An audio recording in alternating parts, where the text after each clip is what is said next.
Good morning. The aim of the session today is to have a look at the information you need for merits 1, 2 and 3 for Employment Law Unit 14, and I'm going to take you through some of the information that you need to think about when you're answering the merit question.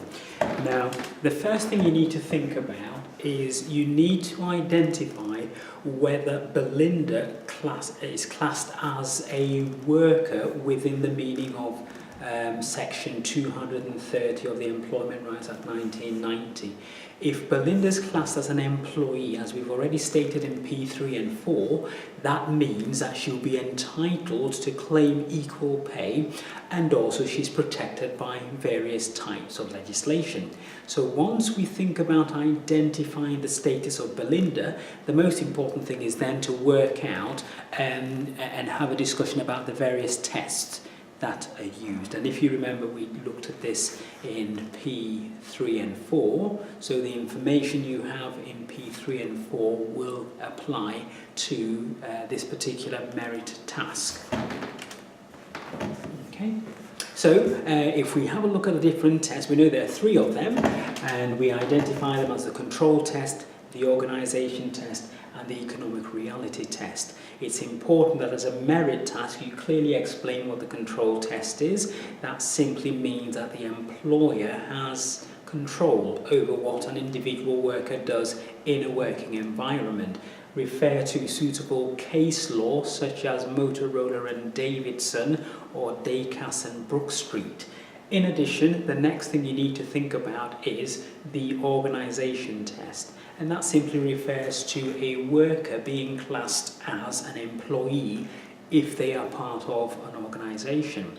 The advantage for the worker is that any mistakes that they commit whilst they're carrying out their lawful duties on behalf of the employer would mean that the employer becomes vicariously liable for them. It does go without saying that the employer may be subject to the internal policies and procedures in dealing with somebody who's made a mistake whilst carrying out their work, for example, if they were negligent. The economic reality test is very important because that's the modern test of working out the status of a worker. So you would need to talk about the case of Ready Mix Concrete and Minister of Pensions, explain very briefly what that case is about, and clearly identify whether Belinda falls within the class of an employee. As already stated, if she's classed as an employee, then it means that she'll be able to claim the benefits of various legislation that protect her. More importantly, one of the laws she would be able to rely upon would be the Equality Act 2010, and the fact that if she's doing the same work as another colleague, then she must be paid the same. Right, so the issue in the merit task is to do with equal pay. And that's what you then have to do is explain very clearly how the legislation or the law on equal pay works for the benefit of an employee. And I will carefully go through these points to help you out whilst you're thinking about a suitable answer for the merits. Right, so if you're a lady working in an environment with another male colleague and you're doing exactly the same work, then generally speaking, under the Equality Act 2010, you must be paid exactly the same rate. Right, now the Equality Act 2010 and Section 66 adds what we call a sex equality clause. All that means is that men and women have to be treated the same, and the implication is that if there's any variance in your contract of employment to your disadvantage as a lady, then generally speaking the Sex Equality Act requires that your contract of employment is made the same, not only in terms of pay but also in terms of conditions and benefits and access to training and so on. Right, so how do we prove that someone is entitled to equal pay? The most important thing is to think about 3 main things, and the first thing you need to think about is you have to show that as a lady being paid less even though you're doing the same work, you would have to demonstrate that you're doing what we call like work. So that's the first thing you have to show. So, are you entitled to equal pay to a male colleague? Yes, you are, if as a lady you can prove that you're doing like work according to section 65(1)(a) of the Equality Act 2010. So that's one thing you can prove. Now, if that doesn't quite work for you, there's another option for you to help you claim equal pay. But before that, the case of Caper Pass and Lawton, I'm giving you the facts here. I'll make sure these slides are available on Interact so you can refer to them. But the key point here is that a lady chef was only doing a certain amount of meals compared to what male chefs were doing, and the courts decided that looking at everything that she did, she was actually doing exactly the same type of job as another male colleague, so she was therefore entitled to equal pay. Right, now the second option to use to claim equal pay if you can't show like work is that you have to demonstrate that you're doing work rated as equivalent. So the work that you're doing compared to a male comparator, and that's the name of the person you compare yourself to, a male comparator.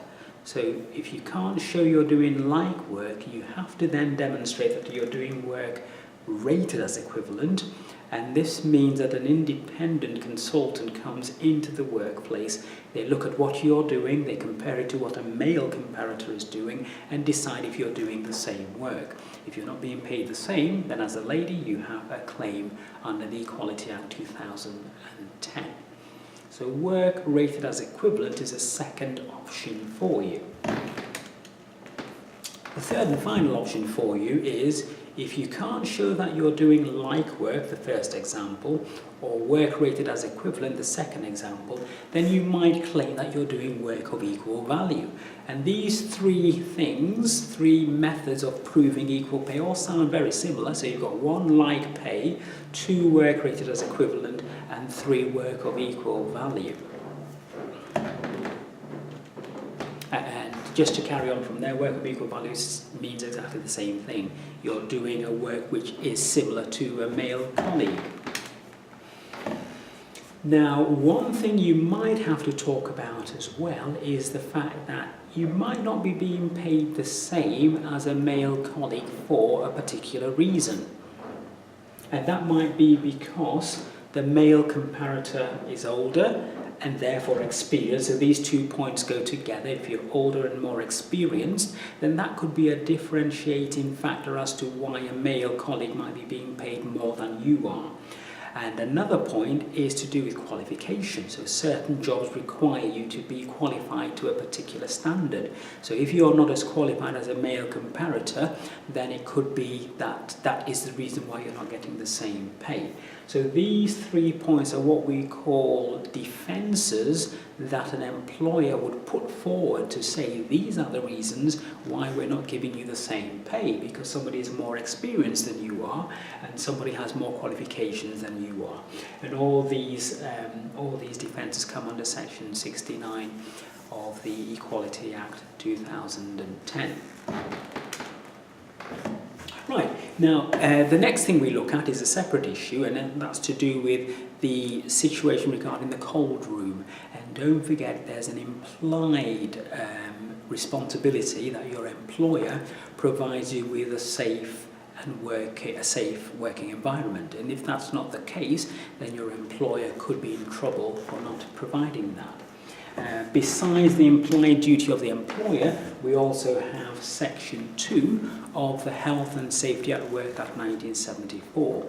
So if you're working in a condition which is not suitable and which is not safe, then 1, the employer will be breaching their implied duty to provide you with a safe working environment, and 2, under statutory authority, the Health and Safety at Work Act 1974 in Section 2 requires that you're given a safe working environment.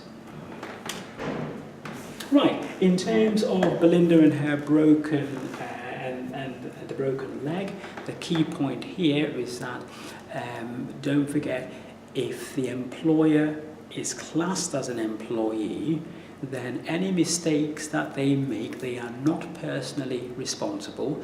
The employer would be responsible for their mistakes. So the issue of vicarious liability comes into play in relation to Belinda and her broken leg. So that's the point that you need to think about there. In terms of Ahmed, he's obviously trying to avoid certain responsibilities. Earlier on, we spoke very clearly about the difference between a self-employed person and somebody who's employed. If you're self-employed, it means you work under a contract for services, and therefore any responsibility regarding tax and any harm or damage you cause to another person's property, you as a self-employed person will be responsible. So the key point here in relation to Ahmed is that if he works under a contract for service, he's self-employed and he is personally liable and responsible for his taxes for any injuries that he might cause to another person or any damage that he might cause to another person's property.